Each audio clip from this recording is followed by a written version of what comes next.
Lorry owner association వాళ్లే ఒక లీడర్ను ఎన్నుకోవడం జరుగుతుందని తెలిపారు. అధికార పార్టీ ఉన్నవారు మాత్రమే అధ్యక్షులను నియమించి వారికి ప్రభుత్వం ద్వారా సహాయ సహకారాలు అందేలా చూస్తారని తెలిపారు. వాళ్ళే దాని ప్రెసిడెంట్ గా ఉంటారు, గౌరవ దశగా వాళ్ళు మనల్ని పెట్టుకుంటారు అంతే, అధికార పార్టీ వాళ్ళు అంతే. దాని నుంచి వచ్చే ఆదాయం ఏమీ లేదు. ఎందుకంటే నిన్న కొన్ని మీడియాలు చూసినప్పుడు ఈ లారో అసోసియేషన్ ద్వారా ఎమ్మెల్యేలు ఏదో దోచుకొని తింటారనే పరిస్థితుల్లో మాట్లాడే విషయం కూడా విన్నాం మేము. అంటే వాళ్ళకి తెలియక అవగాహన లేక మాట్లాడిండొచ్చు. నేను చెప్పేది ఒకటే, ఇప్పుడు అసోసియేషన్ వాళ్ళు ఉన్నారు, గౌరవంగా మనం ఏం చేసామంటే గతంలోన ఆ అమౌంట్ ఎంతైతే ఉందో మన ద్వారా సైట్ కొనిచ్చాం వాళ్ళకి.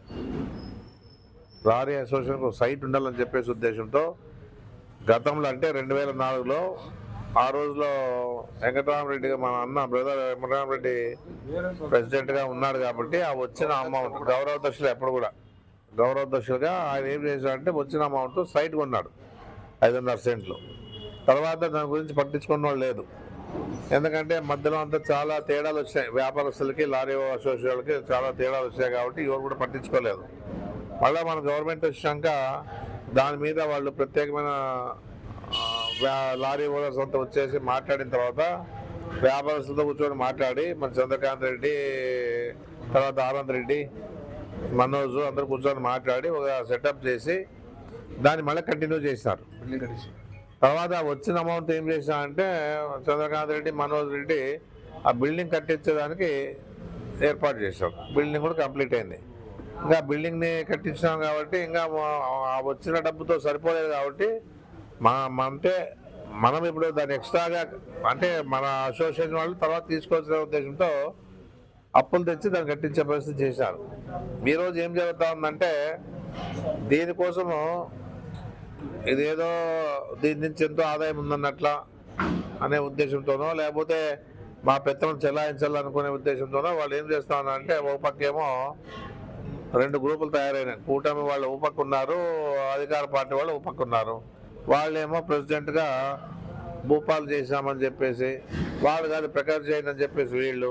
ఇది ఎవరికి సంబంధించింది కాదు. లారీ అసోసియేషన్ అంటే పార్టీకి సంబంధించిందే కాదు. ఇది ఈ పరిస్థితిలో వాళ్ళు కూడా తెలుసుకోవాలి. దీని నుంచి ఎవరికి లాభం లేదు, కానీ లాభం ఏం లేదు. దీని నుంచి ఇంకా చెడుపే. ఎందుకంటే నేను ఎన్నోసార్లు చెప్పిన లారీ అసోసియేషన్ అంటాకే పోవద్దని చెప్పినా కూడా వాళ్ళు బలవంతంగా లారీ అసోసియేషన్లో ఎవరైతే లారీలు ఉన్నారో వాళ్ళంతా మన దగ్గరికి వచ్చిన తర్వాత ఊరికే గౌరవ దశలుగా ఉన్నాము, వచ్చిన అమౌంట్తోనే మన వాళ్ళ ద్వారానే ఆ బిల్డింగ్ కూడా కట్టించాం. అంతేగాని ఏ రకంగా కూడా దాంట్లో దోచుకునే పరిస్థితి ఎవరికి ఉండదని చెప్పేసి కూడా మీ ద్వారా తెలియజేస్తా ఉన్నాను. దీని నుంచి ఎంతో ఆదాయం ఉంది, దీన్ని ఏదో